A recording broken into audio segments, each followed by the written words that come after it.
Retomamos el pulso con las sesiones los lunes de SOS CDT en Bruselas y hoy contaremos con la presencia de un compañero de la división de programa Marco de CDT Madrid y nuestro compañero Fernando Martín.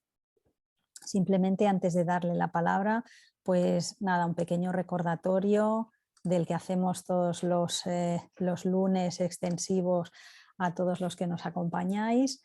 La sesión de hoy es la sesión número 7 de esta primera temporada, de esta primera serie que organizamos desde toda la división de programa Marco de CDT y está focalizada en lo que sería la sección 3 de las propuestas de proyectos colaborativos del pilar 2 de programa Marco. Y especialmente, no en toda la sección 3, sino en una parte muy importante que es la parte de descripción del programa de trabajo, de cómo vamos a realizar, cómo vamos a implementar todas esas metodologías, todas esas actividades que de alguna manera pues, hemos descrito en el capítulo 1, en el de excelencia científico-técnica, pues cómo se va a llevar a cabo a través de diferentes tareas, a través de diferentes paquetes de trabajo, cómo se va a distribuir también entre los socios, cómo se van a utilizar los diferentes recursos, tanto materiales como económicos como humanos, y también un poco de la descripción de cómo encajan las diferentes piezas del consorcio, los diferentes partners del consorcio, para formar un todo y para llevar a cabo todas esas tareas y conseguir los objetivos que hemos descrito en la sección 1.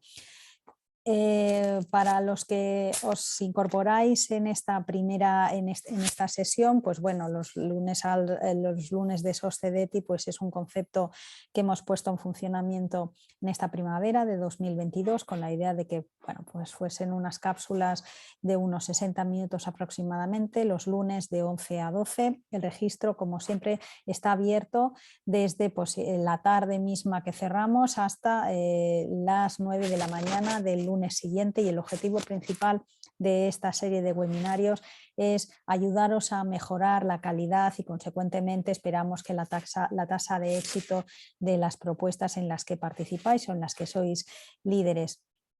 Las questions and answers las vamos recogiendo al final de la temporada, pues haremos una publicación de todas ellas, de las más relevantes, pero sabéis que inmediatamente después de cada una de las sesiones se cuelgan tanto los vídeos como las presentaciones en el portal de CDT.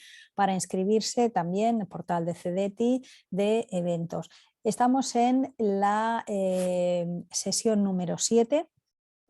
Pues de unas 10 sesiones que habíamos planificado en un principio. Seguramente añadiremos un par o 3 más de ellas a lo largo del mes de junio, pues para ampliar algunos aspectos que si no son secciones específicas de las propuestas de proyectos colaborativos, sí que hemos detectado que hay un interés y por nuestra parte también una intención de ayudaros en esos aspectos. Simplemente recordaros que se ha hecho un pequeño cambio en la última de las presentaciones de los webinarios que tendremos en el mes de mayo. En mayo solo habrá 3 webinarios y bueno, pues el último es justamente el último lunes de mayo. Hoy contamos con la presencia de nuestro compañero Fernando Martín, que es punto nacional de contacto en el clúster 4 por la parte de ICT en CDT, y el testimonio de Alberto Crespo, que es jefe de la parte de Blockchain, Identity and Privacy dentro de la empresa Atos Research and Innovation, un muy buen participante en programa Marco en los diferentes clústeres del Pilar 2 y que por ello hemos pensado que era interesante que nos explicase un poco cómo lo han hecho ellos, qué aspectos consideran que son los más destacados para haber obtenido una buena puntuación en esa sección 3. Y bueno, y también tengo que decir que su presentación es muy visual, nos presentará ejemplos concretos de cómo ellos hacen esa escritura de las propuestas de una manera muy visual, que esperamos que sea de utilidad para todos vosotros. Y sin más, me gustaría dar paso ya a mi compañero Fernando Martín para que explique un poco qué es lo que espera la comisión o qué es la base que compete a esa sección 3, y a partir de aquí pues hacer una serie de comentarios, también una serie de modificaciones. Me parece, Fernando, que vas a comentar también qué se espera para las próximas convocatorias, y después pasaremos al testimonio de Alberto Crespo. Muchas gracias, Fernando. Gracias, Marina. Buenos días a todos. ¿Puedes confirmar que se ve mi presentación ya? Sí, perfecto. Muchas gracias.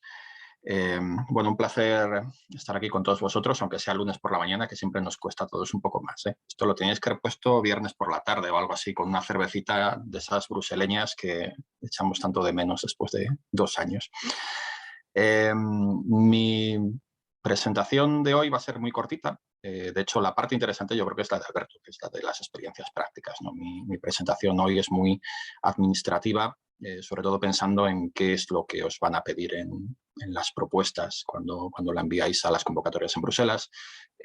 Sobre todo desde un punto de vista formal y pensando además que tenemos como un nuevo formato de plantilla para las propuestas que tiene bastante incidencia en lo que es la parte 3 de implementación, ¿no? Después, Alberto, como digo, os contará más los truquitos y las cosas prácticas que se hacen para dar respuesta a estos aspectos administrativos de la propuesta. A ver si consigo avanzar. Siempre me pasa lo mismo, que va con un cierto retraso. Vale. A ver. Calidad y eficiencia de la implementación. Nos vamos a centrar, como ha dicho Marina, específicamente en esta parte del plan de trabajo, de los recursos y los esfuerzos asignados a los paquetes de trabajo para dar respuesta a lo que pretendemos hacer en la descripción previa de la propuesta, es decir, el cómo vamos a hacer lo que ya hemos descrito previamente desde el punto de vista técnico, y eso reforzado con la capacidad de cada participante para, digamos, llevar a buen término cada una de sus tareas y sobre todo de manera conjunta. Yo creo que esto es muy importante. Siempre pensamos, nosotros hemos elegido a los socios correctamente, sabemos que tienen las capacidades adecuadas para realizar su parte de trabajo, pero tenemos que intentar transmitir siempre esa idea al evaluador, sobre todo. Es decir, no solamente yo sé que este es el socio adecuado, sino que sé que encajamos perfectamente y, digamos, la colaboración que hemos tenido previamente o por qué hemos elegido a este socio para estas tareas en concreto es la forma ideal de darle respuesta a los objetivos planteados en el proyecto, ¿no? Esto es el sitio adecuado para intentar transmitir esta idea a los evaluadores. Y luego comentaré un poquito también por qué creo que en este nuevo programa marco quizás esto cobra una relevancia, una importancia mayor que en el pasado, dado que las propuestas son más cortas y hay menos espacio para explicar ciertas cosas, ¿no? Centrándonos en lo que sería la primera de estas dos partes, nos encontraríamos con el plan de trabajo y los recursos, ¿no? Y ya nos empezamos a ver esas limitaciones de 14 páginas, incluyendo todas las tablas que hay que meter. Esto es muy distinto a lo que teníamos anteriormente. Ya os digo que para mi presentación también me he centrado en lo que es el nuevo modelo de plantilla, que sufre algunos cambios. Los explicaré después cuando lleguemos a la parte de las tablas, también para que os quede claro. Fundamentalmente lo principal que tenemos que saber es si tenemos que utilizar el formato antiguo o el nuevo, dependiendo en qué convocatoria estemos presentando, ¿no? Porque la comisión hace estas cosas de presento el nuevo formato, pero ojo que para las convocatorias que están actualmente publicadas aún tenéis que utilizar el viejo. Y esto puede dar lugar a malentendidos en muchos casos. Es decir, siempre hay que utilizar el formato, la plantilla, que podemos descargar directamente del topic al que vamos a presentar la propuesta. Nunca penséis, como ya hay un formato nuevo, voy a utilizar el nuevo y me olvido de lo que es descargable, digamos, directamente desde el portal del participante en el topic en el que estoy presentando. Como digo, lo primero, y esto sí que no cambia, sería esa estructura general del plan de trabajo. cómo vamos a llegar a conseguir los objetivos que hemos presentado en las partes anteriores de la propuesta. Tampoco sufre cambios ese marco temporal de ejecución de los distintos paquetes de trabajo, es decir, el gráfico Gantt de toda la vida en todas las propuestas desde que yo recuerdo, y lo mismo con el PERT, ¿no? Cómo se interrelacionan los distintos componentes del trabajo que vamos a realizar. Después, Alberto, como os digo, os dará ejemplos prácticos de realizar este tipo de cosas, porque además son gráficos que se pueden complicar mucho o poco dependiendo de nuestro proyecto en concreto y las peculiaridades, digamos, de lo que queramos llevar a cabo. Y después entramos en la parte de la descripción mucho más detallada del trabajo. Fundamentalmente tendremos que listar los paquetes de trabajo, esto es algo habitual. Veréis que aquí pues ya empezamos a tener una serie de cambios respecto a las tablas que utilizamos para realizar estas tareas, ¿no? La lista de paquetes de trabajo, la descripción de cada uno de esos paquetes de trabajo, que ahora va a ser un poquitín menos exhaustiva en algunos detalles, porque digamos que la comisión con la nueva plantilla lo que pretende es evitar la duplicación de información y así dejar un poco más de espacio para las cosas importantes, podríamos decir. Y la lista de entregables. Esto, como digo, visto así, no ha sufrido grandes cambios. En la práctica, en la plantilla nueva, pues sí que va a tener unas ciertas modificaciones, dado que estas tablas son un poquitín distintas con respecto a las que hemos utilizado en las primeras convocatorias de Horizonte Europa y lo que ya utilizábamos previamente en Horizonte 2020. Seguimos, una lista de hitos, nuevamente una tabla. Otra tabla más, digamos, mostrando el número de person months requeridos para realizar el trabajo. Y luego ya empezamos con otra serie de tablas que no todas van a ser necesarias en todos los casos, pues reflejando la justificación de costes de subcontratación, esos purchase costs que pueden ser costes relacionados a los viajes del proyecto, por ejemplo, justificándolo en aquellos casos en los que superen el 15% de costes de personal de esos socios en concreto. Es decir, son casos ya más específicos que igual en un caso general no vamos a necesitar incluir. Pero, como digo, en todos estos aspectos económicos, la comisión también te proporciona una serie de tablas que tienes que completar en aquellos casos en los que sea necesario según la tipología de tu trabajo, ¿no? El loader cost, la parte está in kind, aportada por terceras partes en caso de tenerlas en el consorcio, etcétera, etcétera. Y esto al final termina siendo algo como lo que veis, ¿no? Lista de paquetes de trabajo, pues número, título, quién dirige o lidera ese paquete de trabajo, cuántos person months están asignados para realizar ese trabajo y la duración. Tan sencillo como esto. Y lo ves todo en una sola tabla, ¿vale? Seguiría la descripción de los paquetes de trabajo y aquí veréis, lo primero de todo que os llamará la atención es que aquí sí que ha habido cambios en la tabla con respecto a la plantilla anterior, porque ahora el encabezado es un número de paquete de trabajo y un título. Eso de empieza en tal mes y acaba en el otro, estos son los socios que aportan trabajo en este paquete y con estos esfuerzos y tal, esa tablita que continuaba en el encabezado y que podía ser muy larga en algunos casos, pues ya desaparece. ¿Por qué? Porque lo estamos incluyendo en la tabla anterior. Y ya te dice la comisión, para evitar duplicar información, pues esto no lo pongáis aquí, ya lo encontramos en el otro sitio. Lo mismo sucede con la lista de entregables. Te dicen, para no duplicar información, esta lista de entregables que tradicionalmente incluíamos al final de esa description of work, pues ya no aparece, porque va a haber otra tabla separada, como veremos a continuación, con la lista de entregables, con la lista de hitos, etcétera, etcétera, con lo cual ese espacio te lo ahorras. ¿Veis? La tabla de entregables. Número de entregable, el nombre, la descripción, a qué paquete de trabajo está asociado, quién es el responsable, digamos, de ese entregable, el tipo, dissemination level, etcétera, etcétera, y el mes en el que se prevé su difusión. Una vez que tienes esta tabla, el incluirlo en la descripción de trabajo o del paquete de trabajo, pues ya deja de tener sentido. Con lo cual, es un espacio que te ahorras para poder ser un poquitín más detallado, quizás en la descripción de los paquetes de trabajo a nivel técnico. Lo mismo con la lista de milestones, ¿no? Un número, un nombre, un paquete de trabajo al que está relacionado, cuándo se espera y los modos de verificación de ese hito en el momento en el que lleve. Primera reflexión con todos estos cambios. Reflexión ya que me ha llegado por algún participante en la última convocatoria de Cluster 4 de Digital, ¿no? Seguro que en esa convocatoria se han enviado propuestas con los dos formatos. Seguro que ha habido participantes que han utilizado el que debían, que era el antiguo, y otros que ya han utilizado la nueva plantilla pues porque sabían que estaba disponible o porque alguien les había dicho, oye, que la comisión ha lanzado esto recientemente, habrá que utilizarla. Reflexión de algunos participantes. La comisión no va a eliminar las propuestas que han enviado la propuesta con la plantilla nueva, porque sería un lío. ¿Vale?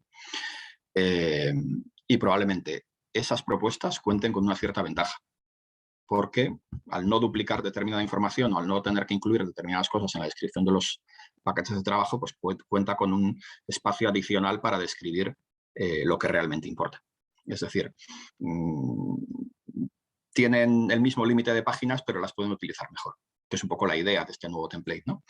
Y nos dicen, a ver, ¿cómo vamos a controlar esto? Porque sabemos que la comisión no las va a eliminar, no las va a considerar inelegibles por utilizar el formato inadecuado, pero cuentan con una ventaja con respecto a las otras. ¿Esto se va a calibrar de algún modo? Pues ya veremos.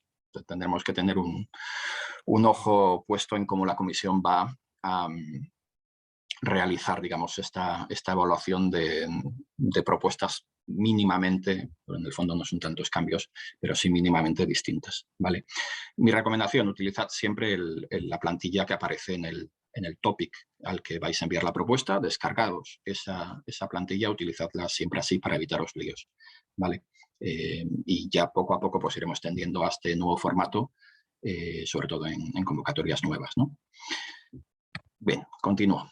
Resumen de esfuerzos. En lugar de tener esas tablas que os decía en el encabezado de cada paquete de trabajo, ocupaban mucho espacio, sobre todo si tenéis un número de socios alto. Ahora lo que se hace es esta tabla única con el listado de todos los socios y sus esfuerzos por paquete de trabajo. Con lo cual tienes pues en un solo sitio los esfuerzos de cada uno de los socios en general y los esfuerzos para cada paquete de trabajo también en general, independientemente de quién sea el socio que los ejecute, ¿vale? Nuevamente, si tuviéramos esta tabla y al mismo tiempo lo anterior, pues sería una duplicación de información que tampoco tiene mucho sentido. Y pasamos ya a la segunda parte de esta parte C, que sería el consorcio en conjunto. Fijaos lo que nos piden incluir en solo 3 páginas, o aproximadamente 3 páginas, ¿no? Lo primero, la información sobre los participantes individuales se supone que ya se ha incluido en otro sitio de la propuesta, ¿vale? En concreto en la parte A. Con lo cual te dicen que no repitas la información aquí, ¿vale? No describas los participantes individuales otra vez, sino la forma en la que interactúan y por qué esa participación en conjunto de todos ellos es la ideal para llevar a cabo los objetivos de este proyecto, ¿vale? Es decir, nos tenemos que centrar en otras cosas. Y aquí te dicen, pues describe el consorcio, cómo se ajusta a los objetivos del proyecto, de qué manera se aporta ese conocimiento de disciplinas o interdisciplinas y tal, incluyendo las ciencias sociales, las humanidades, la open science, etcétera, etcétera, para justificar, digamos, que el consorcio es el adecuado para este proyecto en concreto, ¿vale?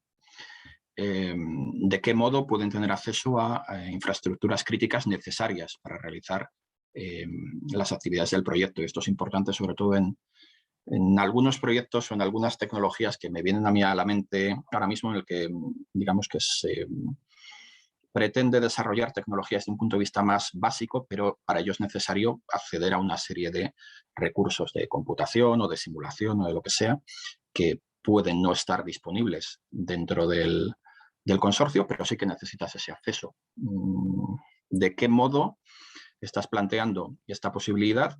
Que en caso de no tenerla sería un riesgo potencial importante, perdón, y sea mediante un socio del consorcio o un asociado o alguien con el que tienes algún tipo de vínculo, puedes facilitar esta posibilidad de acceder a esta infraestructura que necesites, ¿vale? ¿De qué manera esos socios se complementan unos con otros?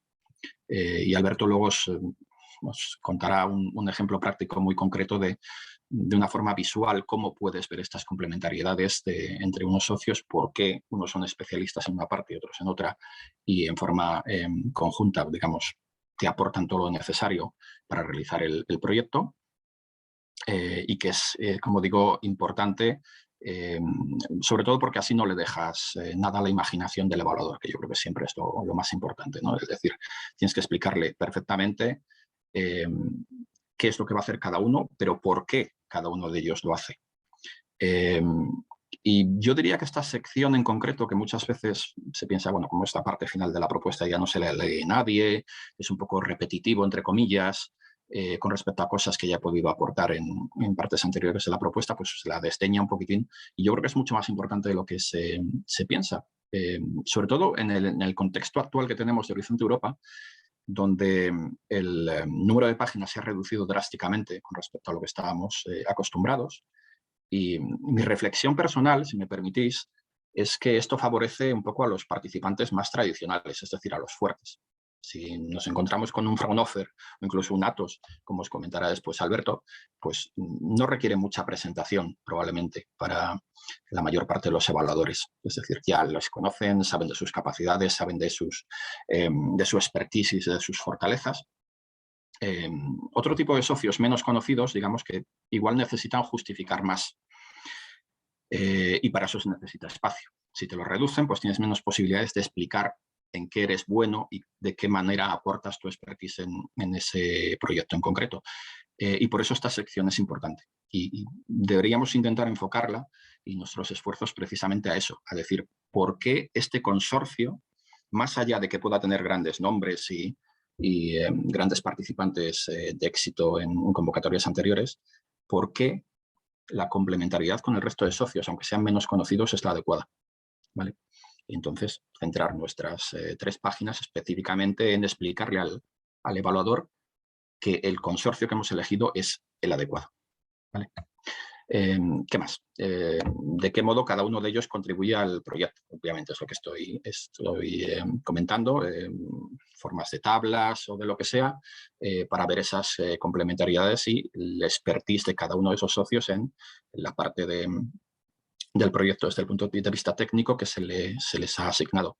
¿De qué modo hay una influencia industrial o comercial en el proyecto que facilite o que asegure la explotación de los recursos, perdón, de los resultados?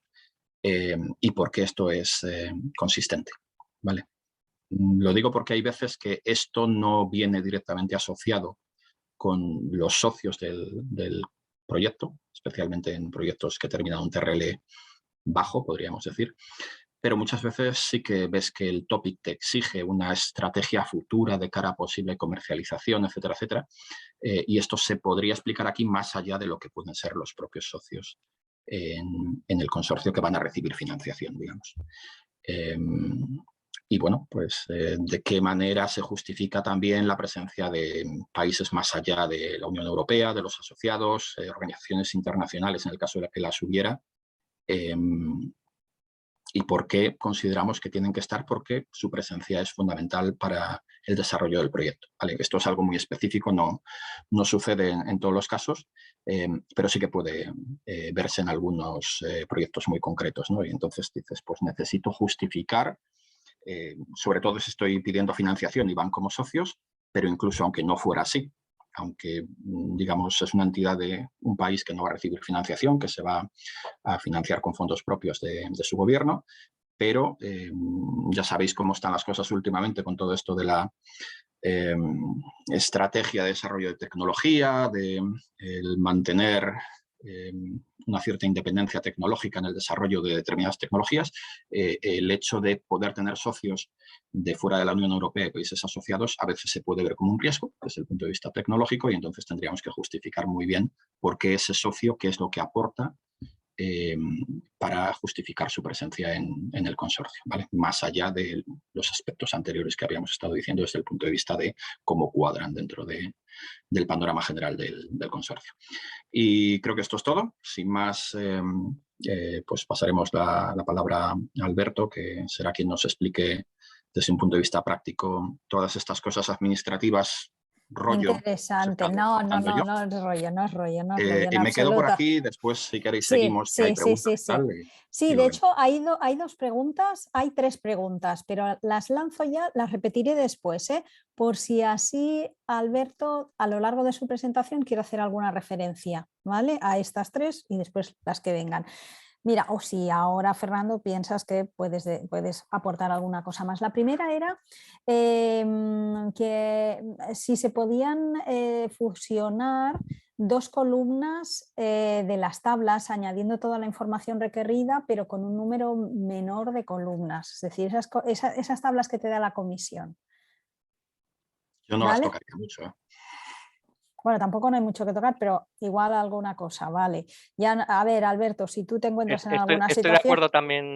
acuerdo también con Fernando, porque son tablas oficiales, entonces debemos intentar respetarlas y también no abusar de, por ejemplo, intentar usar un tamaño de letra que Muy sea pequeño, pequeño, sí, sí, ya que sí, sí, para sí, toda la sí. propuesta en general nos recomiendan Times New Roman con 11 puntos. Con 11 puntos, sí, sí. Después, la segunda que dicen es cuál sería la relación óptima entre número de entregables y medios de verificación de los hitos. Es decir, como todos los hitos han de ser verificables con una entrega, con varias. ¿Cómo lo habéis hecho vosotros o cómo lo recomendaríais? Si Se lo queréis, dejo a Alberto claramente. sí.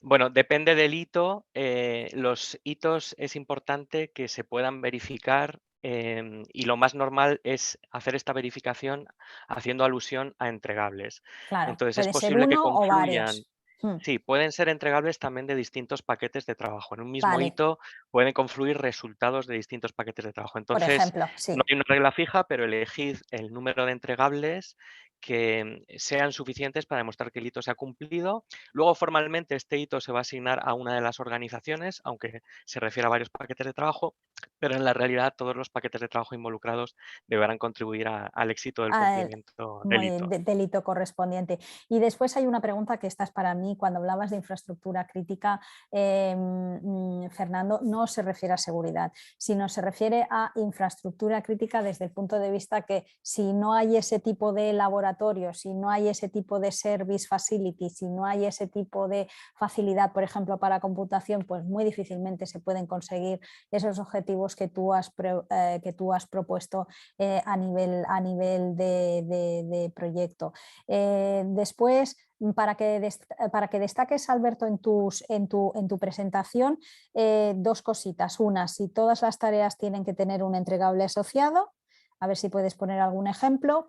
Y después en las tablas de Word Packages, si... Ah, vale, no. Después hay otra que sí, que hay cambios, que es en los proyectos que tienen formato LAMSAM. Obviamente sí, los Word Packages, hay cambios en los formatos de las tablas, ¿vale? Para eso vamos a dedicar una sesión, un webinario concreto durante el mes de junio, en el cual nuestro compañero Andrés Martínez, CNCP de temas legales y financieros por CEDETI, pues va a presentar varios ejemplos y buscaremos también, como en el caso de Alberto, pues algún testimonial que haya presentado, ha preparado algún tipo de proyecto bajo el formato LAMSAM, y veremos las diferencias entre las tablas, las templates correspondientes a proyectos que se presentan bajo ese formato comparativamente con los proyectos tradicionales colaborativos que vamos tratando hasta el momento. Nada, te doy paso, Alberto. Gracias. Pues muchas gracias. También agradecer al CEDETI la oportunidad de poder presentar nuestra experiencia ya de bastantes años en proyectos europeos. Quería preguntar si mi pantalla se ve en pantalla completa. Sí, todo correcto, adelante. Muy bien, gracias. Como decía, compartir nuestra experiencia con vosotros de manera que podáis maximizar las posibilidades de conseguir la máxima nota. Sabéis que en cada sección como máximo podemos conseguir 5 puntos y que como mínimo tenemos que conseguir 3 puntos. Vais a ver que muchos de los comentarios tienen que ver, por supuesto, además de seguir siempre las plantillas específicas que hay disponibles para la convocatoria y las recomendaciones de la comisión para dicha convocatoria, bueno, pues con aplicar el sentido común y la experiencia que naturalmente surge pues de la prueba y el error a base de participar en convocatorias. Es decir, que aquí no hay nada mágico, sino que es el fruto de bueno, aprender a base de presentar. Sobre todo los consejos van a ser útiles para los coordinadores de propuestas, pero por supuesto toda esta información es relevante para cualquiera de las organizaciones que participan en las mismas. También tened en cuenta que lo que sea adecuado para una propuesta no puede no serlo en otras propuestas. Entonces, las pautas que vamos a dar son prácticas. Yo, por ejemplo, me presento más a convocatorias de la temática de seguridad, pero estoy intentando pues, que los consejos sean lo suficientemente genéricos para que os sean útiles en cualquier tipo de convocatoria de tipo RIA o IA. Vamos a ir por el mismo orden que seguimos en la sección 3. Comenzaremos con temas del plan de trabajo. Iremos viendo en detalle cómo es la anatomía de un paquete de trabajo, sus distintas partes y consejos prácticos para confeccionarlo. Em, Muchos aspectos relacionados también con los entregables y los hitos, que suelen generar también bastantes dudas.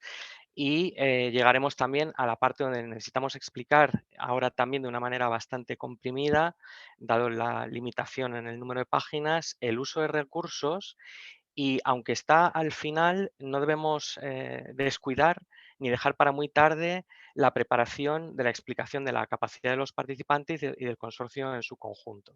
Y luego también pues, responderé a otras preguntas que seguro que van a ir surgiendo. Quería empezar con unas consideraciones generales para la sección 3. Primero de todo, hay que comenzar la sección 3 tan pronto como hayamos determinado en la sección 1 cuáles son los objetivos, es decir, relativamente pronto en el proceso global de escritura de la propuesta. Dependiendo de la complejidad que tenga la propuesta, el número de socios, a lo mejor en global nosotros recomendaríamos reservar entre 8 y 10 semanas para la escritura de la propuesta, para tener también reuniones con los socios para discutir no solo los aspectos de la sección y la sección 2, sino aspectos específicos de la sección 3, como vamos a ir viendo. Entonces, una vez que hemos determinado cuáles son los retos en los que se enfoca el proyecto, los objetivos concretos con los que vamos a dar solución a esos retos, y hay un acuerdo más o menos entre los socios sobre los objetivos a cubrir, es el momento también, en paralelo con la sección 1, de ir empezando la sección 3. Entonces, en la plantilla donde vamos a ir integrando todas las subsecciones, nosotros recomendamos siempre controlar ya desde el principio el tamaño que va a tener cada una de esas subsecciones y también la sección global en su conjunto. Entonces, la sección 3, como ha explicado Fernando, que tiene muchísimas tablas de paquetes, de hitos, la tabla de entregables, los riesgos, el uso de recursos, bueno, pues vamos a buscar que todo eso ocupe no más de 14 o 15 páginas. Y en cambio, la sección 3.2, que está al final, sobre la capacidad de los participantes, debería cubrirse en 1 o 2 páginas no más, para un total de 17 páginas en la sección 3. Tenemos que intentar ser bastante estrictos con esto, sobre todo porque los paquetes de trabajo, algunos que son más complejos o con más tareas, nos pueden llegar a crecer bastante. Y también teniendo en cuenta una diferencia respecto a Horizonte 2020, ahora en Horizonte Europa tenemos un menor número de páginas en la sección 3, ya que se ha eliminado todo lo que se explicaba antes sobre Management Structure. Nosotros recomendamos discutir con los socios un borrador con la descomposición de los paquetes de trabajo y los liderazgos respectivos. Esto también relativamente pronto. Una cosa que nos puede funcionar bastante bien es asociar los objetivos que tenemos en la sección 1 con los paquetes de trabajo. ¿Tiene que ser una asociación uno a uno? No necesariamente. pero bastante sí, porque también, como vamos a comentar, el número de paquetes de trabajo debe mantenerse limitado. Si ya en esta descomposición en paquetes hacemos un borrador de diagrama PERT, o sea, cuáles son las relaciones entre los paquetes o las dependencias, esto nos va a ayudar también a entender con todo el consorcio cómo se relacionan entre sí los paquetes. Em, no solo decidiremos los nombres de los paquetes, sino quién es el líder adecuado o a quién asignar o quién aceptaría liderar cada uno de estos paquetes.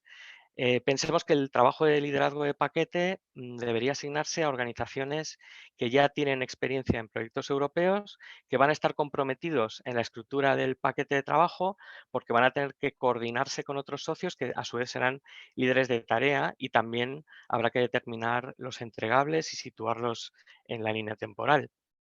Es muy importante evitar tener un número elevado de paquetes de trabajo, ahora especialmente en Horizonte Europa.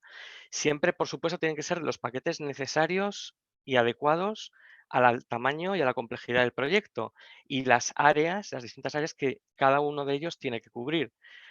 Pero, bueno, pues nosotros recomendaríamos, por tener una idea de número de paquetes en la cabeza, alrededor de 6 o 7. Si tienen que ser 8 y está justificado, pues de acuerdo.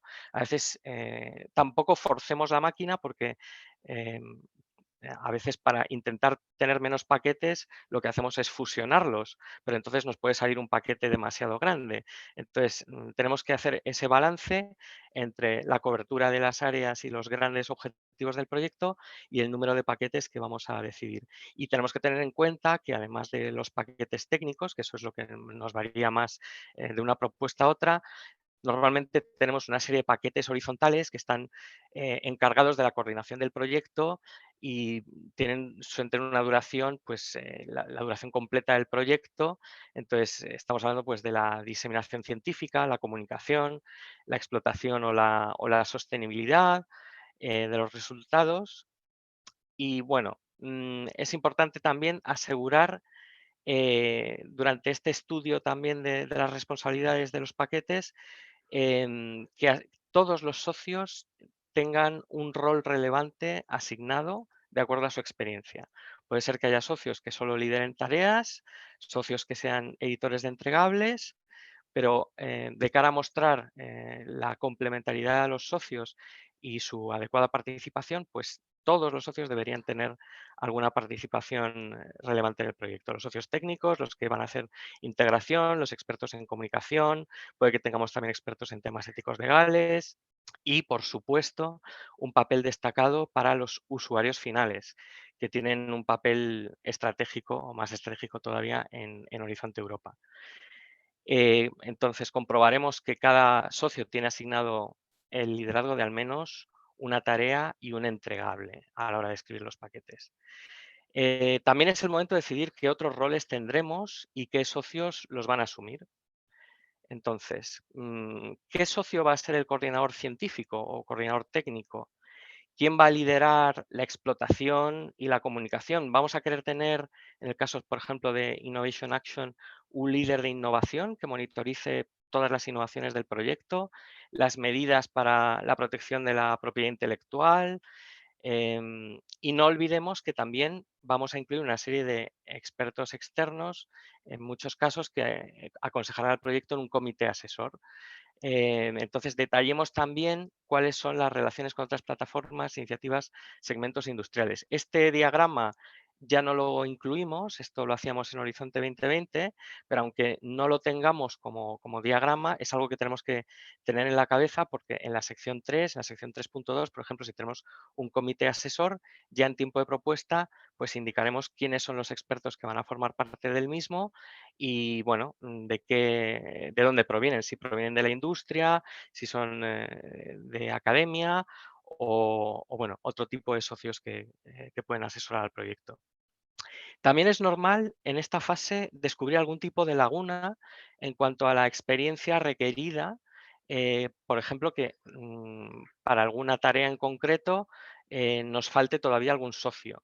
Por eso mismo es muy importante empezar con este trabajo de identificación de los paquetes y las tareas en fases tempranas de la escritura de la propuesta. También es normal que descubramos, voy un momento para atrás, que necesitamos reordenar de alguna manera los paquetes o incluso fusionar dos paquetes entre sí. Pues mucho mejor hacerlo al principio que no cuando ya tenemos los paquetes bastante escritos y las tareas asignadas y nos puede dar bastantes problemas o quebraderos de cabeza al final de la propuesta hacer ese tipo de cambios. Y bueno, comprender las responsabilidades aquí es esencial. ¿Quién lidera los paquetes, las tareas? ¿Quiénes son los editores y los contribuidores a los entregables? Porque de esa manera, a la hora de confeccionar el presupuesto, vamos a tener una idea mucho más clara de cuánto esfuerzo asignar según el rol que tengan los socios. ¿Cuál es nuestro objetivo? Obtener una buena evaluación en la sección 3. Los evaluadores, ¿en qué se van a centrar? Van a determinar si el plan de trabajo tiene la calidad y la efectividad necesaria que se requiere y se van a fijar si los esfuerzos asignados a los paquetes de trabajo son adecuados, si los recursos asignados al proyecto en su conjunto también son adecuados. También van a mirar quiénes son los miembros del consorcio, si tienen los conocimientos y la experiencia que serán necesarios para cumplir todos los objetivos que estamos declarando.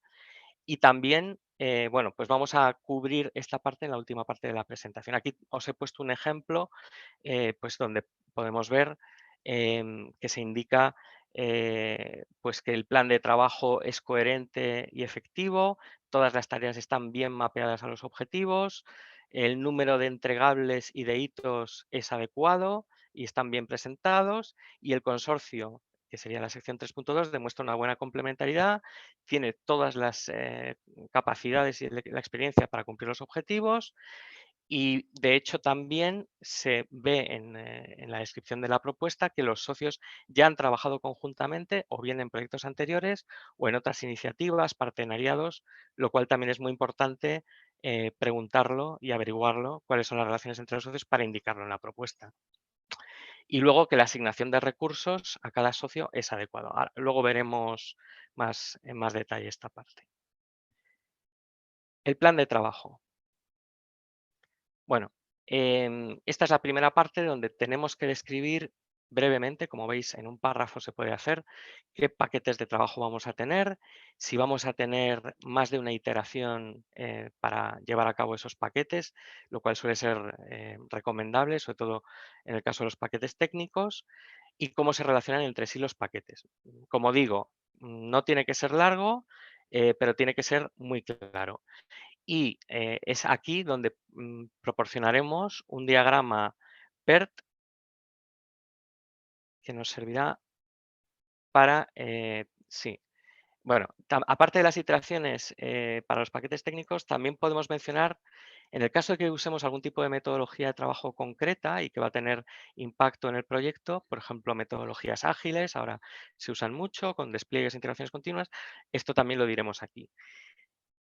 Y tenemos que mostrar cómo se relacionan entre sí los paquetes. El diagrama PERT puede ser sencillo a nivel de relaciones entre paquetes, como veis aquí, pues tenemos aquí los paquetes horizontales, digamos que estos tienen una duración durante todo el proyecto y acompañan a los demás, como la relación entre los paquetes técnicos o el asesoramiento incluso se ve aquí desde el paquete ético-legal. Em, pero bueno, en el caso de que tengamos la necesidad de enseñar cuáles son las relaciones entre las tareas de los paquetes, se podrían incluir otras cajas con las tareas y algunas flechas enseñando estas relaciones. Nosotros recomendamos mantener el diagrama PERT simple siempre que sea posible.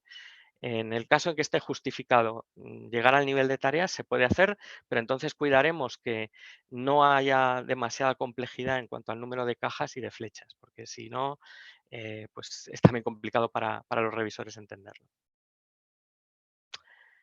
Llegamos ahora a la parte de plan de trabajo y recursos. Entonces, em, para entender bien la extensión temporal de paquetes y tareas y su relación con los hitos y entregables, el diagrama más importante de toda la sección 3 es el Gantt, porque nos da la oportunidad de reflejar todo.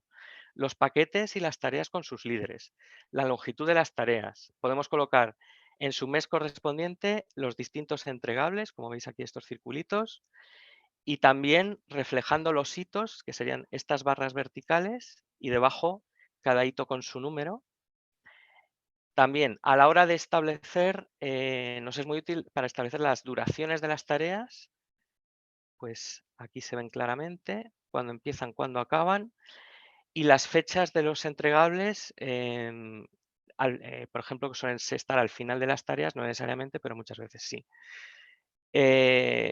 ¿Cómo determinamos esto? Bueno, pues suele ser útil hacer un enfoque de abajo arriba, planteando cuáles son las grandes fases del proyecto, cuáles son los componentes de más alto nivel que se pueden relacionar con los paquetes y las tareas individuales. Bueno, lo que proponemos es que tenemos que conjugar ser realistas con la ambición para plantear un número conseguible de resultados, cuidando también que los resultados sean suficientes y bien alineados con lo que se pide en la convocatoria. Entonces, algunos resultados tenemos que tener en cuenta que los tendremos que producir ya en el primer año, en un proyecto de 3 años, por ejemplo, y desde luego para mitad de proyecto, porque típicamente por aquí tendremos una revisión formal con la comisión.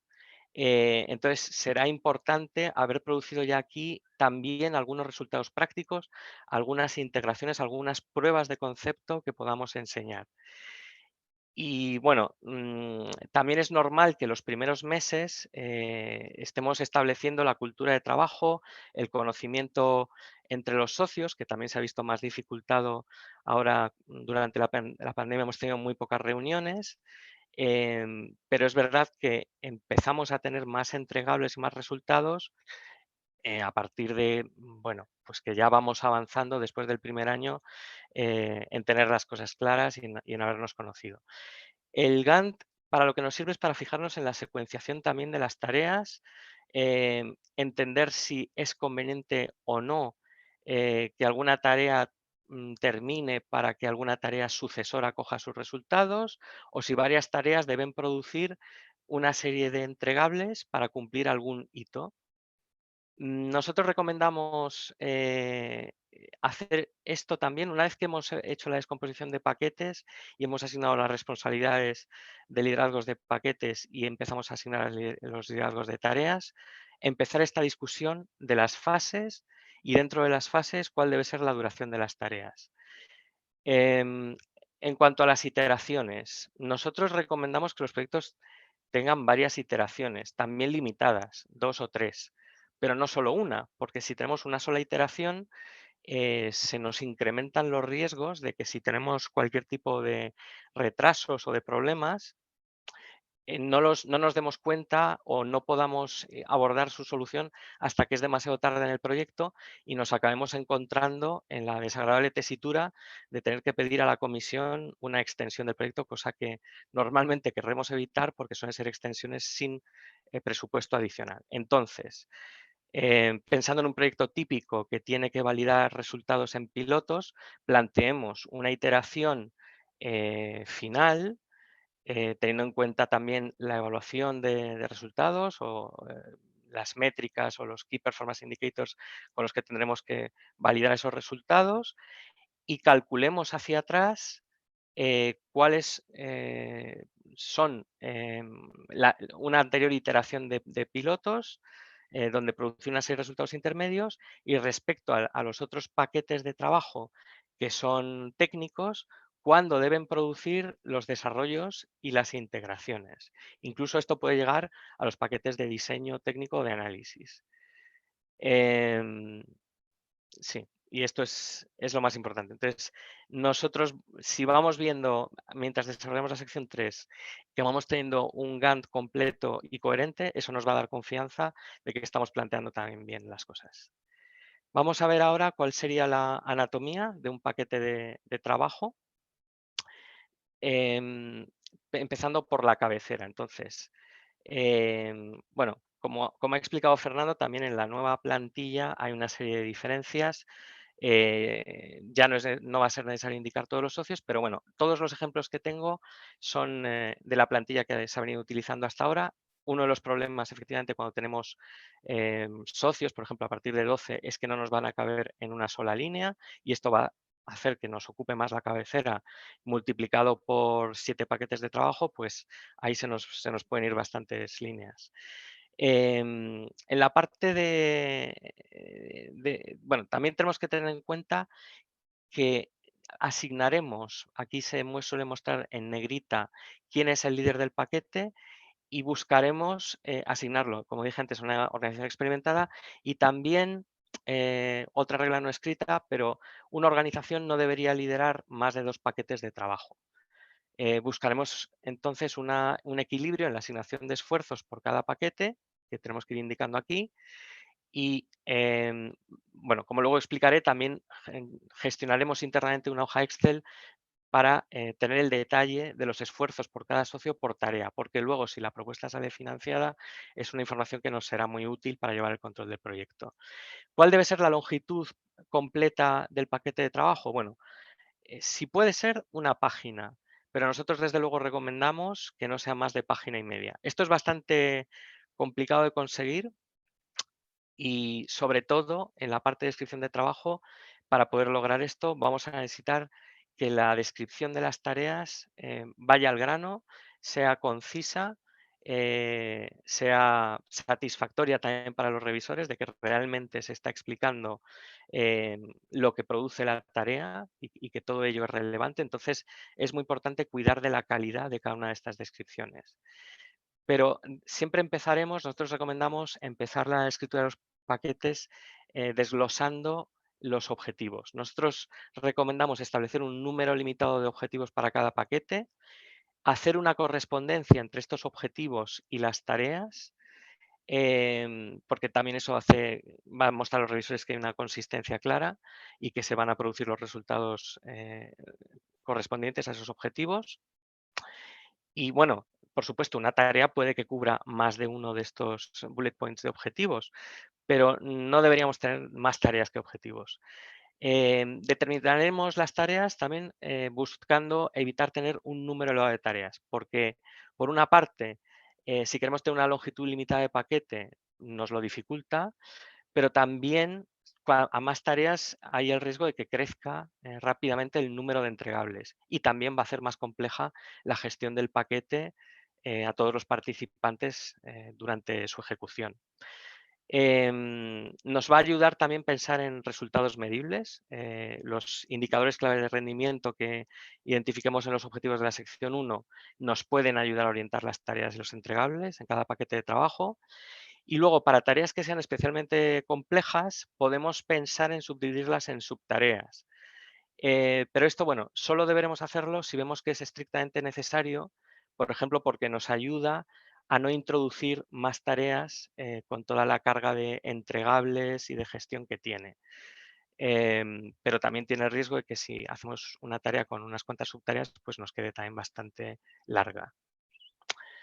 Nosotros recomendamos en cualquier caso que cada tarea no exceda una longitud de unas cuantas líneas y no es el lugar, desde luego, donde pararnos a dar explicaciones técnicas detalladas, porque para eso ya tenemos la sección 1.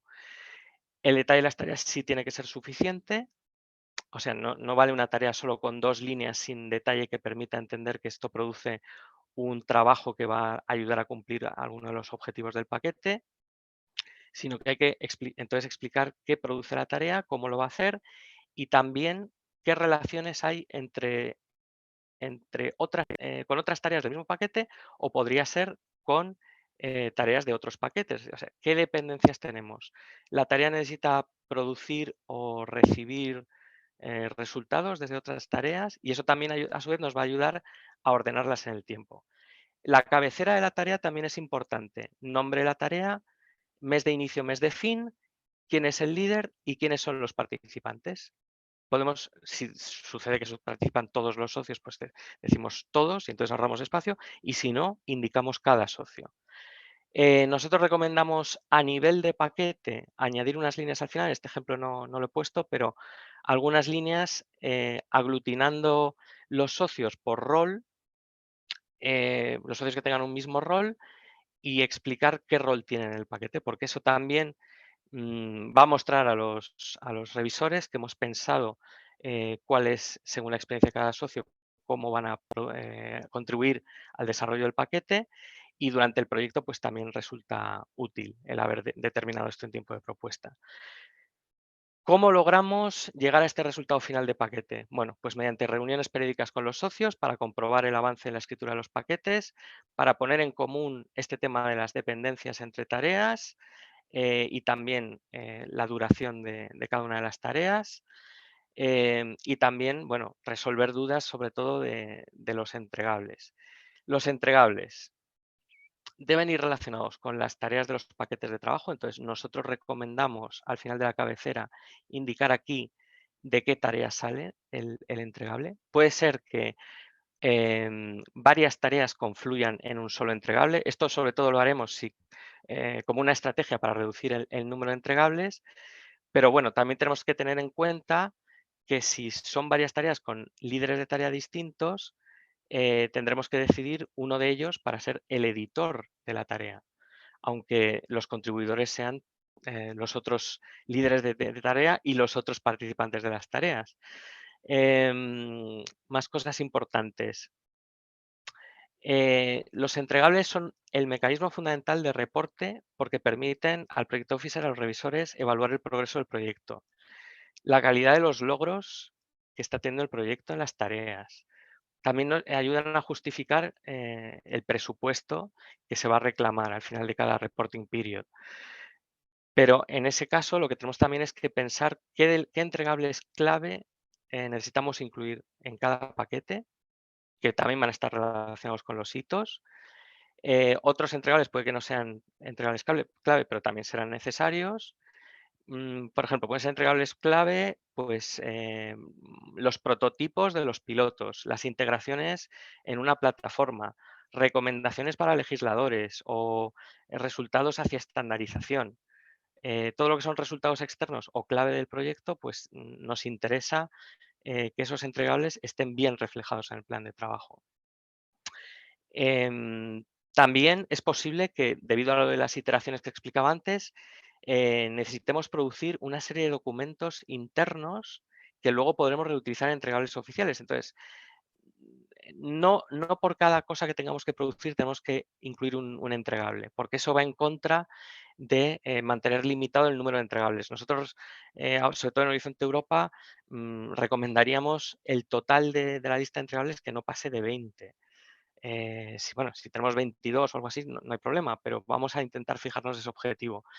Pero como digo, si tenemos una serie de documentos internos, lo podemos reflejar aquí en la descripción de la tarea, porque además mostrará a los revisores que esto también nos ayuda a resolver algunas de las dependencias, pero no necesariamente esos documentos internos tienen que ser entregables. Y es una manera pues, de mantener el número de entregables reducido.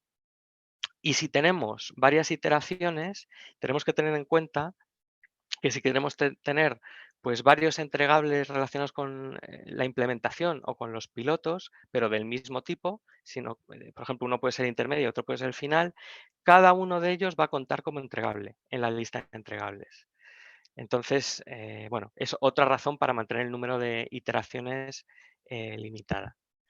Y una recomendación importante es pensar que no nos interesa poner demasiados entregables juntos si los editores de esos entregables son los mismos socios, porque puede ser una sobrecarga excesiva para ellos. Y también dónde situamos los entregables, porque si los situamos en mes 12, mes 24 y el proyecto comenzó en enero, pues eso va a caer en Navidades. O si los ponemos en medio del verano, pues siempre hay menos disponibilidad de los socios para trabajar. Entonces, en la medida de lo posible, tengamos también en cuenta esto. Muy bien. Vamos a ver ahora,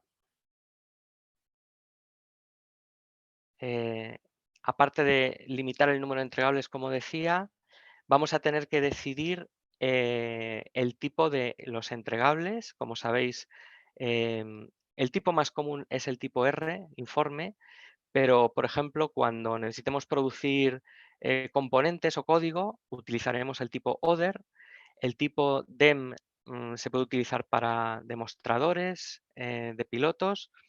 El tipo DEC se puede utilizar, por ejemplo, para el sitio web.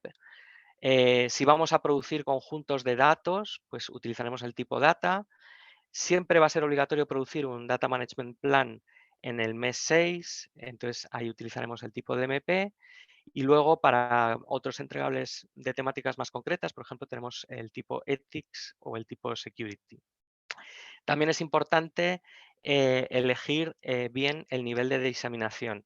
Esto es algo que nosotros recomendamos discutir con los líderes de paquete y los socios de las tareas. El coordinador puede hacer su propuesta, pero es importante que todo el mundo esté de acuerdo, ya que los entregables públicos serán aquellos que podremos colocar en la página del proyecto y diseminar libremente, pero es posible que algunos otros tipos de entregable, bueno, me puede venir a la cabeza ahora, por ejemplo, entregables de explotación que incluyan información sobre la estrategia comercial de algunos socios, pues eso a lo mejor se quiere mantener confidencial. Entonces, el nombre ahora de entregables confidenciales es SEN. También podemos jugar con el tema de establecer algunos anexos confidenciales a un entregable.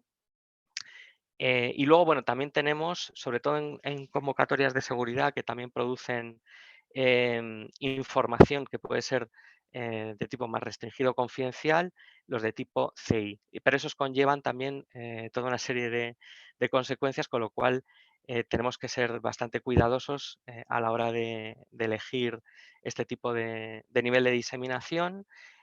También es posible que como resultado de la evaluación de seguridad la comisión nos cambie el nivel de diseminación de alguno de los entregables, pero bueno, por lo menos tengamos acordado con los socios esta cuestión. Respecto, algo que olvidé decir antes, respecto al número de entregables, debemos evitar incluir muchas versiones de un entregable. Y es conveniente también asignar todas las versiones a la misma organización siempre que sea posible, ya que bueno, pues de esta manera nos aseguramos que la forma de trabajar pues, es conocida por todos los participantes. Y luego nunca pondremos más de un editor, que es el responsable principal de cada deliverable, en cada uno de ellos. O sea, solamente un editor por cada entregable. Vamos a definir los entregables y los hitos que son adecuados para asegurar que se cumplen todos los objetivos de la propuesta. En cuanto a los hitos, que también suele haber bastantes dudas. Bueno, primero, ¿cuál es su importancia? Nos sirven para comprobar que el proyecto va a marchar de manera adecuada según el plan de trabajo. Nos permiten detectar problemas que tengan incidencia a nivel de todo el proyecto y nos van a funcionar como puntos de control decisivos para toma de decisiones. Entonces, vamos a ver si las etapas importantes del proyecto y las entregas que llevan asociadas se cumplen. Y vamos a tener en cuenta las dependencias entre las fases que hemos visto para la división del trabajo. Por ejemplo, hemos completado el análisis y el diseño para abordar la implementación, pues ahí ponemos un hito. O hemos completado las integraciones para poder lanzar demostradores o pilotos, pues eso es otro hito. ¿Y cómo vamos a verificar que estos hitos se cumplen? Pues normalmente con entregables oficiales que pueden provenir de uno o de más paquetes de trabajo. Puede ser también el final de una tarea o la disponibilidad de un producto o de un servicio, o algo que hayan los usuarios finales que también hayan validado. Em, en el caso de que un hito esté relacionado con varios paquetes, pues si la propuesta sale financiada, tendremos que determinar qué socio se asociará formalmente al hito. Pero esto no es necesario determinar el tipo de propuesta y es más una formalidad porque los otros líderes de paquete de entregables relacionados pues tendrán que contribuir igualmente al éxito del hito. Los hitos se pueden aprovechar por distintos niveles de proyecto pues para toma de decisiones, como decía. Si el hito se ha cumplido, vamos a poder hacer, por ejemplo, una reunión de retrospectiva para analizar lo conseguido. ¿Qué lecciones se han aprendido respecto a ese hito? ¿Qué aspectos de mejora relevantes podemos determinar para el cumplimiento de los siguientes hitos?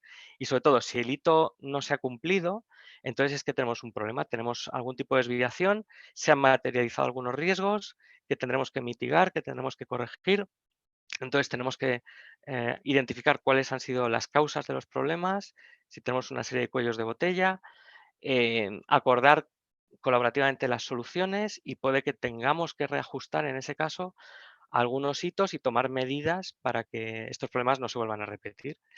En las reuniones formales de revisión con la comisión nos van a pedir que informemos sobre el grado de cumplimiento de los hitos y también podemos hacer una diseminación pública para algunos de los hitos, por supuesto, cuando se alcancen, si son cosas también relevantes para los actores interesados. A ver, en cuanto al número de hitos, también es importante mantenerlo limitado. Nosotros recomendaríamos siempre mantenerlo por debajo de 10 para un proyecto de 36 meses.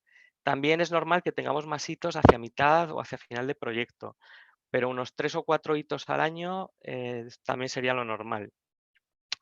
Y bueno, por supuesto, no todos los entregables necesitan indicarse en los hitos, sino los que son entregables clave como os comentaba antes, porque están relacionados con el cumplimiento de objetivos. Bueno, y a medida que vamos participando en más proyectos y en más propuestas, pues ya nos resulta más fácil discriminar los hitos que resultan más efectivos y dónde situarlos. Y bueno, alguno de los hitos sí que puede estar hacia mitad de proyecto, porque es cuando vamos a tener una reunión importante de revisión con la comisión, en donde también nos van a dar una serie de recomendaciones para la segunda parte del proyecto. Entonces, aquí es donde tenemos que mostrar que tenemos ya una serie suficiente de resultados que ya no son solo informes en papel, sino componentes, pruebas de concepto, demostradores, cosas que son resultados ya prácticos. Nosotros recomendamos llevar una hoja interna de distribución de los esfuerzos. Mm, Entonces, dado que para elaborar el presupuesto pues tendremos que ya conocer en bastante detalle y tener maduro el plan de trabajo, esto es algo que suele hacerse más en la última fase de la propuesta, pero es muy importante no dejarlo para demasiado al final, porque es normal que necesitemos hacer algunos ajustes, algunas negociaciones con determinados socios. Puede ser que encontremos que el presupuesto está demasiado cerca del límite de financiación recomendada que se puede pedir por proyecto en esa convocatoria. Y bueno,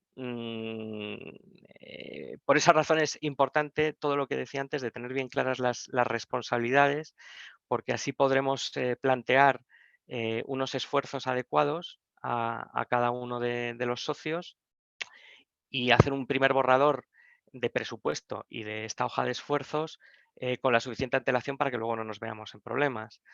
Em, entonces, es cierto que en las tablas de la sección 3 solo necesitamos reflejar hacia la comisión los esfuerzos a nivel de paquete, pero nosotros recomendamos hacerlo a nivel de tarea, como veis aquí. ¿Por qué? Porque vamos a tener una comprensión mucho más exacta de las contribuciones y las responsabilidades y si el proyecto sale financiado, vamos a evitar lagunas o dudas o no me acuerdo ya, algún socio puede decir, pues no me acuerdo más si estaba en esta tarea o en esta otra. Sin embargo, si guardamos esta hoja, pues evitamos luego discusiones innecesarias. También, si dentro de la hoja Excel planteamos fórmulas adecuadas, pues simplemente al ir introduciendo aquí los esfuerzos, más las otras categorías de costes directos, que ahora se llaman costes de compra o subcontrataciones, otras categorías de costes, pues ya podemos generar todo lo que es el coste por cada socio y la financiación que puede solicitar, considerando las condiciones de cofinanciación según el tipo de proyecto. Es importante. ¿Qué es lo más importante aquí? Pues que el presupuesto y los esfuerzos estén equilibrados, porque los revisores van a buscar que estos números son adecuados, realistas, razonables y que es transparente. Entonces, vamos a hacerlo a varios niveles. En cuanto al esfuerzo, vamos a mirar, aquí veis, en esta columna hemos sacado el porcentaje que pesa respecto al total del proyecto cada paquete de trabajo. Vamos a intentar que no haya paquetes muy descompensados. Puede ser que algunos paquetes tengan muchos socios o más complejidad y esté justificado el que tengan más peso. Pero esto nos permite detectar anomalías en cuanto al peso que tiene cada paquete. También cuidaremos que no haya tareas sueltas aquí vemos el esfuerzo acumulado entre todos los socios en cada tarea, pues que no haya una tarea que se nos vaya mucho de esfuerzo respecto a las demás en un paquete. Si hay una razón muy justificada y lo sabemos bien, pero si no, es algo que nos interesa evitar. También miraremos pues, el esfuerzo total que tienen aquí el coordinador y el resto de socios según el rol que tienen en el proyecto. Habrá socios que a lo mejor tengan un mayor peso científico-técnico y sea adecuado que tengan más esfuerzo. Otros socios pueden tener un rol más específico, que todos los roles son importantes, pero que se puede cubrir con un esfuerzo más limitado. Y también comprobar pues, que los usuarios finales, que son muy importantes, tengan un esfuerzo suficiente para garantizar su implicación en todas las tareas donde tienen que contribuir, ya sea análisis de requisitos, ya sea validación de resultados eh, y este tipo de contribuciones. Bueno, también Eh, queremos evitar que haya... Sí, no. Este es un punto así curioso, ¿eh? Porque yo he visto sí. proyectos en los cuales hay digamos, un desequilibrio muy grande. Hay un socio que igual lo hacía también para que así tomas un poco de agua. Ujú. Hay un socio pues que igual coge una parte muy importante del presupuesto y tal. Y yo me acuerdo en séptimo programa marco de proyectos que se han evaluado mal, pues porque igual había un socio que se llevaba más del 60% del presupuesto. Entonces, como pues Sí, háztelo todo tú. eso va a causar sorpresa en los revisores y una mala impresión. Entonces, aquí es donde lo podemos detectar. Em, Tanto socios con demasiado esfuerzo como socios con anormal bajo esfuerzo. Em, sí, todo eso es importante detectarlo a tiempo porque nos va a restar puntos Totalmente. en la sección 3. Sí. También tenemos que, por supuesto, se permite la subcontratación, pero tareas que sean muy clave no deberían depender de ello. Perdón. Tranquilo, no pasa nada, no pasa nada. Y el porcentaje de subcontratación, pues también se recomienda que sea limitado, no más de un 20%, en fin. Em, pero bueno, esto, si tenemos cuidado de llevar esta contabilidad, es mucho más seguro Lo puedes que el detectar presupuesto fácilmente, equilibrado. sí. Sí, Ujú. sí. En cuanto a la hoja de presupuesto, bueno, ¿cómo lo vamos a confeccionar? Nosotros internamente recomendamos distribuir entre todos los socios del consorcio una plantilla donde recojamos todos los datos necesarios. ¿A qué me refiero? Pues por un lado los datos administrativos que tenemos que incluir o que los propios socios pueden incluir en la parte A, si lo rellenan directamente, pero para esta parte del presupuesto necesitamos recuperar de cada socio los detalles de todos los costes elegibles. Los costes de personal nos van a salir de la Excel anterior. Y aquí es importante preguntar cuál es y tener el coste por persona mes, coste promedio por persona mes de cada socio. Ahora en Horizonte Europa también esto se calcula con un rate Sí, diario, sí, que son estas fórmulas que os he puesto aquí. Bueno, estos lo explicarán también sí, en la efectivamente, sí, sí. próxima reunión que va a haber. Pero lo que nos importa también es los costes directos, lo que ahora se llama purchase, eh, es una gama variada de cosas. Tenemos los gastos de viaje, para ello tendremos que estimar pues, cuánto va a ser el promedio de viajes cada año y también pensar cuál es el coste promedio por cada viaje, por cada persona.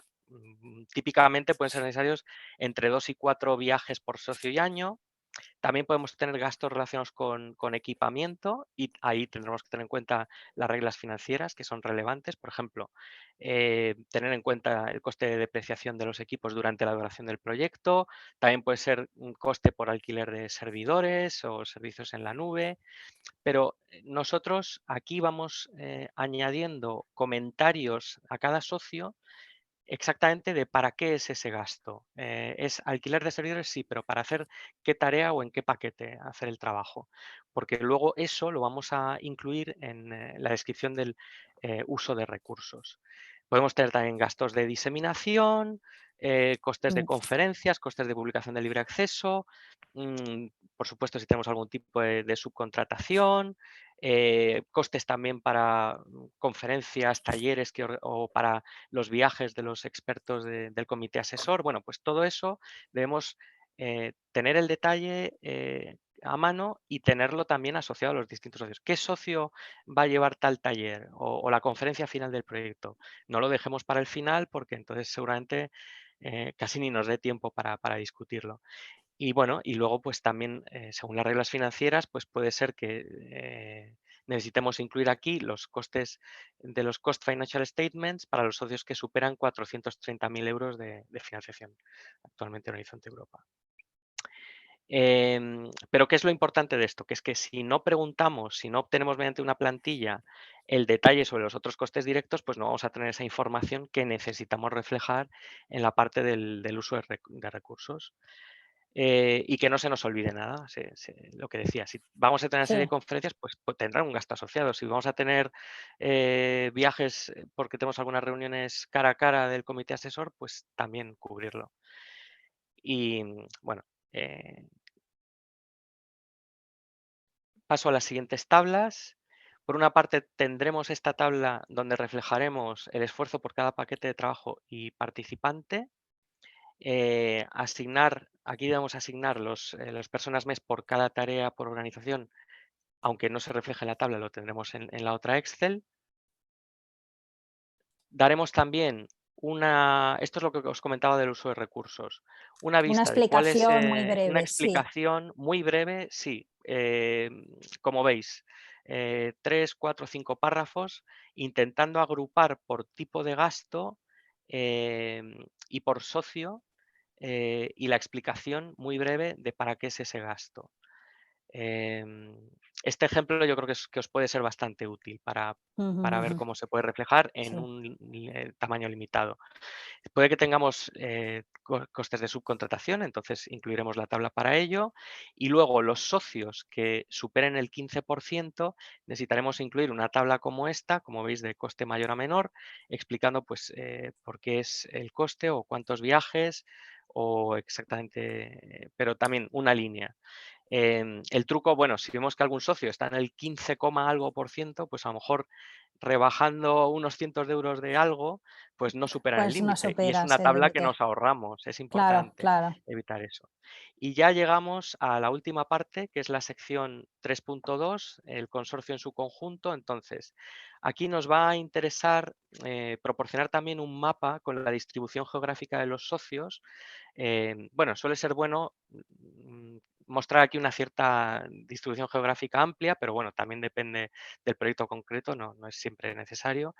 Y lo que os comentaba antes, Fernando, para mostrar las competencias, la complementariedad, nosotros lo que recomendamos aquí es colocar en filas cuáles son las competencias más importantes. Algunas también son horizontales y se repiten en todas las propuestas, como puede ser diseminación, explotación y comunicación, e indicar simplemente con un tic qué socios son los que tienen el mayor expertise para cada una de estas cosas. Y todo eso, ello asociado pues, a una explicación en texto sobre cómo se han seleccionado los socios y cómo colaboran entre ellos. Aquí es también donde podemos aprovechar y explicar qué socios se conocen entre sí o han colaborado previamente en otros proyectos o en partenariados. Y bueno, también en esta sección 3.2, en otra subsección, podemos incluir también en un párrafo no muy largo, si tenemos un comité asesor, pues quiénes son los expertos que participan, a qué sectores pertenecen. Y luego también va a haber otro párrafo que sí que es obligatorio sobre la involucración industrial comercial. Entonces ahí recomendamos describir la participación de la industria y de las pymes, pues con un gráfico de tipo tarta como este, Ujú, para ujú. que se vea el peso que tiene cada uno. Pues dependiendo del tipo de propuesta, en una Innovation Action puede ser más importante mostrar un peso relevante entre empresas grandes y pymes. Y lo mismo pasa con tú les Sí, llamas usuarios finales, pero para el público general que no sea de clúster 3 de seguridad, pues sería el equivalente de sí, vuestros clientes, por ejemplo. Es muy correcto. interesante incluir en Sí, la propuesta un potencial cliente futuro, porque además da credibilidad a vuestro plan de explotación posterior si tenéis intención de subir el TRL y convertir ese resultado total o parcial del proyecto en algún tipo de producto o servicio posterior. Alberto, efectivamente. muchísimas Pues nada, gracias. disculpad por la No, longitud, que no, me he no, no, extendido un no. poco. Es una presentación súper valiosa. Te agradecemos muchísimo la honestidad de presentar pues, ejemplos reales de cosas que presentáis y de que han sido ganadoras, porque realmente es lo que aporta valor añadido a los casi 194 participantes que has tenido escuchándote a lo largo de esta casi hora y media. En tu presentación tenemos el correo, podemos pasar el correo electrónico también, Sí, porque sí, por igual hay supuesto. algunas preguntas que han surgido, pero que pensamos que son preguntas así como más de consejo personal. ¿Vale? Porque muchas de las preguntas que aparecen de alguna manera ya las has contestado y ya las has ilustrado de una forma excepcional. Agradecerte el esfuerzo y agradecerte la generosidad, porque A no vosotros, a todo el vosotros. mundo se ofrece para desnudar ejemplos concretos de propuestas que han sido ganadoras y para así ilustrarnos y darnos ideas, ¿no? De cosas que se pueden ajustar a nuestras propuestas o de cosas que, bueno, pues igual, pues como has dicho tú, hay cosas que podemos tomar, hay otras que no son necesarias. Es decir, si no son necesarias, por favor, no carguéis la propuesta porque hay realmente una penuria de páginas. Entonces, todo lo que se pueda aprovechar, muy bien, lo que no, pues no pasa nada, se pasa y a cargar más en la otra parte de la propuesta. Sin más, nos tenemos que ir ya porque el Zoom cierra en 7 minutos. La herramienta Zoom cierra en 7 minutos. También querría agradecer a Fernando, que nos ha hecho la introducción al principio y sobre todo una cosa muy importante que ha dicho: ajustaros a la template correspondiente a vuestro topic. Posiblemente a partir de la convocatoria 2023 que se abran a partir de después de verano, estas templates que estamos utilizando en las convocatorias 2021-2022 cambien, pero por el momento, por favor, aunque hayan salido nuevas templates para algunos de los topics y la comisión así lo haya anunciado, la mejor manera es asegurarse que te bajas la template correspondiente al topic al que queréis aplicar. Y sin más, agradeceros a todos que os hayáis esperado y que hayáis querido ver todas las slides, todos los comentarios y las experiencias tanto de Fernando como de Alberto. Muchas gracias a los que habéis contribuido a través del chat en el debate, porque también ha habido alguna crítica en plan, bueno, si siempre son los mismos socios, esto es una endogamia.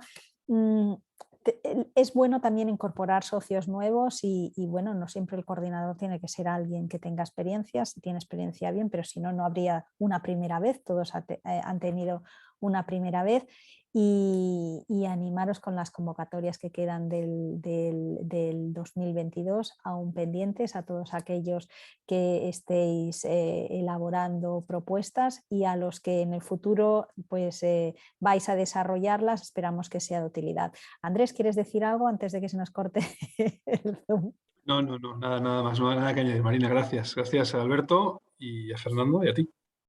Pues nada, simplemente comentaros, la semana que viene continuamos también con la sección 3, pero en este caso lo que vamos a hacer es hablar sobre una parte muy específica que es el RIS Plan.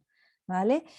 Para ello contaremos con la introducción de nuestro compañero Enrique Pelayo, NCP del Clúster 4 de la parte de ICT, y el testimonio de Gradiant, también otra entidad que ha sido exitosa en esta convocatoria 2021 y que se ha ofrecido a explicar un poco cuál es su experiencia y la manera en que plantean esa presentación del RIS Plan en una propuesta de proyectos colaborativos del Pilar 2.